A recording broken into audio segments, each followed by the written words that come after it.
It went higher, frankly, than any previous shot they've taken. It's a research and development effort on their part to continue building ballistic missiles that could threaten everywhere in the world, basically. The bottom line is it's a continued effort to build a threat, a ballistic missile threat that endangers world peace, regional peace, and certainly the United States.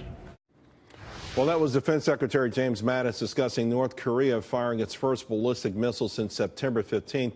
This missile's range was further than any others in the past, and now with the capability of hitting anywhere in the United States. It was launched around 3 a.m. North Korean time and was fired toward the Sea of Japan.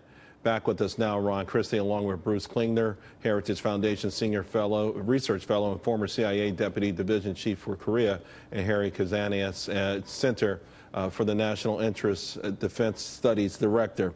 Let me start with you on this, Harry, because I like the fact that the Defense Secretary Mattis gave a very sobering and honest description of this, and I think he laid out the kind of fear or anxiety we should have.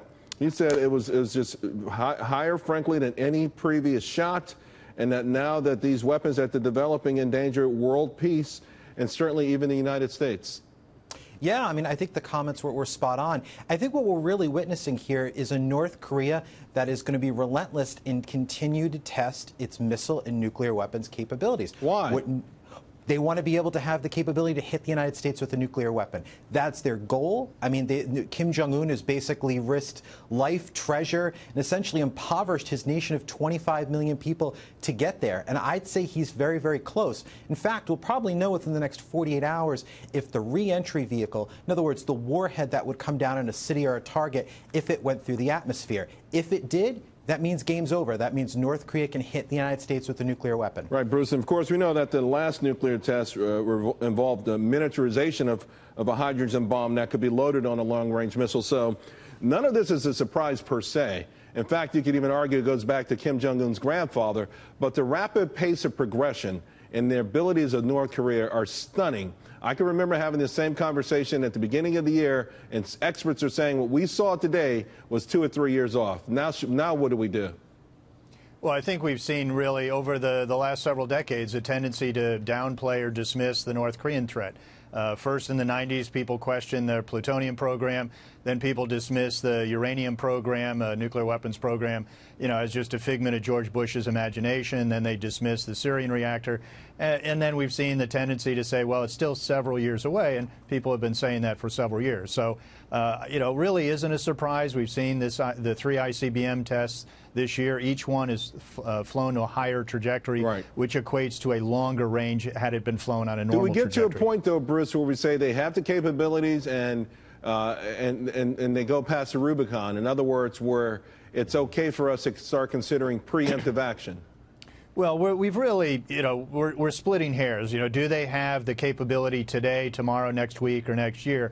We're really quibbling. We know that they already have nuclear-capable missiles that can hit this. Are we okay now, morally, ethically, logically, to consider preemptive action right now?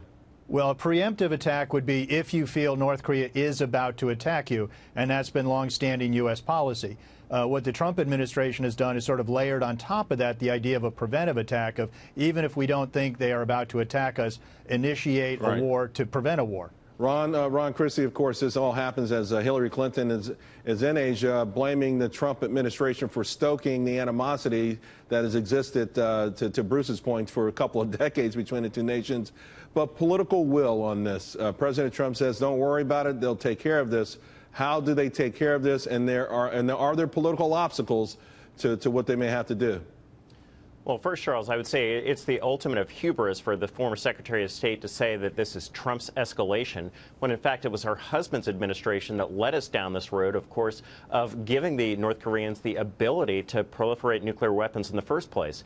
How do we back down from here? This is a very, very difficult situation. Having been in the DMZ myself, it's a very scary place, given the fact that if the North Koreans decide to be very aggressive, that they could kill hundreds of thousands of people. How do we move from here? I think it's up to the Congress and it's up to this administration to impose additional sanctions on North Korea to ensure that they understand they're isolated from the world community if they continue down this line. We'll see what happens, guys. I'm just not sure sanctions will be the answer. Gentlemen, we've run out of time. I appreciate all your expert analysis there.